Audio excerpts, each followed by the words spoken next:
உங்கள் மீது பழி சொல் கூறுபவர்கள், பழி போடுபவர்கள் யாராக இருந்தாலும் இந்த முருகனின் வழிபாட்டை செய்வதன் மூலம் அனைத்து பிரச்சனைகளும் நீங்கும். ஒவ்வொருவருடைய வாழ்க்கையும் இன்பம் துன்பம் கலந்துதான் இருக்கும்.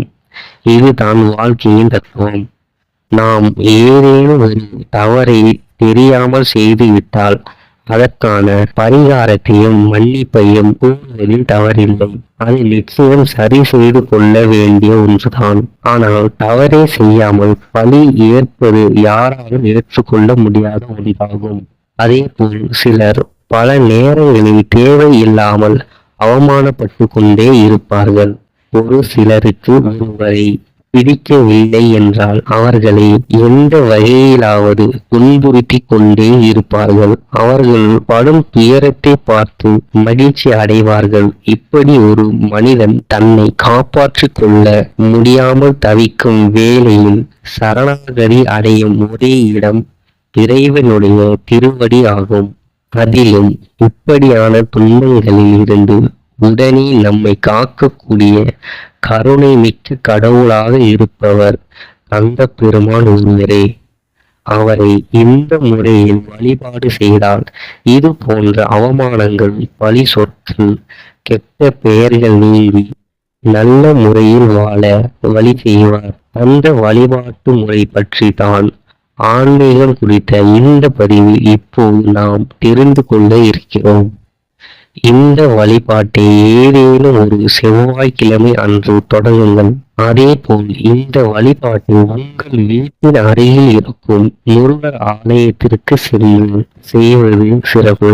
ஆலயத்திற்கு செல்லும் முன்பாக வீட்டில் இருந்தே 54 வெற்றிலையை வெள்ளி நிற நூலால் மாலையாக தொடுத்துக் கொள்ளுங்கள். இந்த மாலையை அருகில் இருக்கும் முருகர் ஆலயத்திற்கு சென்று முருகனுக்கு சாற்றி முருகனை மனதார வேண்டிக் கொள்ளுங்கள். அந்த நேரத்தில் உங்களுக்கு கெட்ட பெயர், அவமானப்படுத்தியவர்கள், துன்பப்படுத்துபவர்களிடமிருந்து காக்கும்படி கண்ணனை மனதார வேண்டிக் கொள்ளுங்கள். உங்களுக்கு ஏற்பட்டிருக்கும் பழி சொற்களை நீங்க வேண்டும் என்று வேண்டிக் கொள்ளுங்கள். அதன் பிறகு ஆலயத்தை வலம் வந்து ஏதேனும் ஒரு இடத்தில் அமர்ந்து கொள்ளுங்கள். அங்கு கந்தனை நினைத்து ஓம் சரவண பவ என்ற இந்த நாமத்தை 108 முறை சொல்லுங்கள். அதன் பிறகு வீட்டிற்கு வந்து விடுங்கள். இதுதான் அந்த வழிபாட்டு முறை.